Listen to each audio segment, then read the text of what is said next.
All right, the great mail-in ballot conundrum. We've already told you that better than 4.5 million ballots have already been filed. It was only around 75,000 at this time 4 years ago. Can you imagine how overwhelming that is? So overwhelming that we're getting news out of Ohio, and this is something that the president just retweeted. Nearly 50,000 voters received the wrong ballots in Ohio.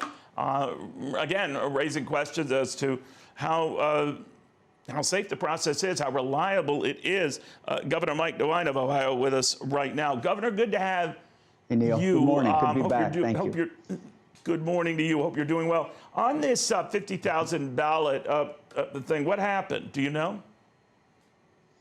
Now, this is Franklin County. I think they said they had a vendor who made a mistake. And, you know, to make sure, the way at least I understand it, you had some people in a part of Franklin County that got the wrong local names and in state legislative races. It would not have, they obviously, of course, had the president on there and they had Joe Biden on there. So it wouldn't have impacted the, you know, the presidential. But somebody caught it right away.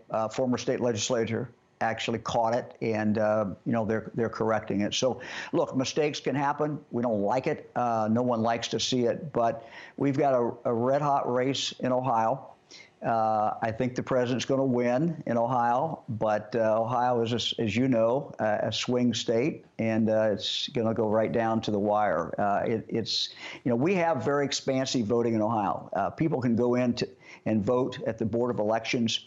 Any of the 88 counties where they live, they can go into that local Board of Elections up, you know, 4 weeks going into the election. They can do, you know, the absentee ballot.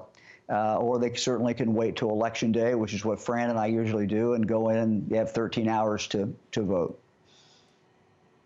You know, we're talking about how mail-in ballots have become so overwhelmingly popular right now. Again, we're at 4.5 million now. It might be even more than that now, Governor. I don't know, but it's running at a pace that just dwarfs the 75,000 or so we had 4 years ago at this time.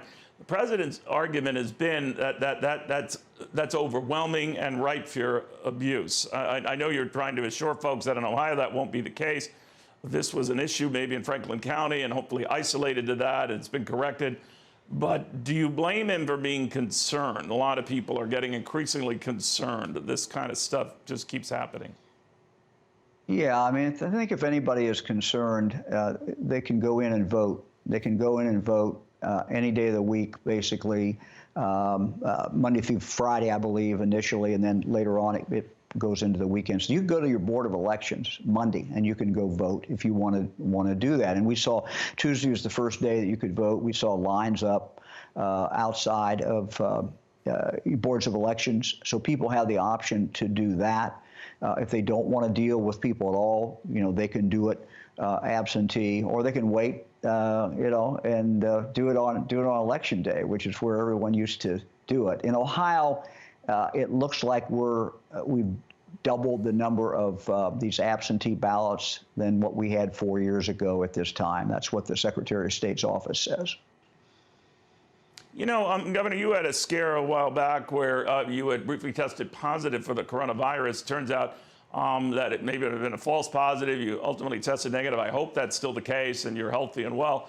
It is. But it gave you, I'm very happy to hear that, Governor. Then, you know, all the dust up over the president's condition. Some people are worried that a little more than a week after being, you know, in the hospital, Walter Reed, and close to 2 weeks since his diagnosis, that now's not the time to be having campaign events, even properly distanced from the Truman balcony at the White House. The worry gets to be Monday in Florida and just resuming his activities. What do you think of all that? Well, you know, I think campaign needs to continue. The president needs to be able to get his message out to the people of the country and the people of the key states. My position has not changed. You know, large gatherings are not safe when people don't social distance and when they don't wear masks. So, you know, we would say the same thing about any political campaign.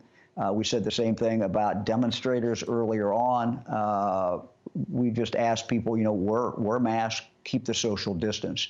I believe, Neil, we can really do two things at once, that we can live our lives and at the same time be cautious and prudent about what we do in regard to try to keep the spread down. And so, my ideas or my position has not changed. It's based on the science, keep distance, but we can't just, cower in our bedrooms and not go out. I mean, we've opened, we have school open in Ohio.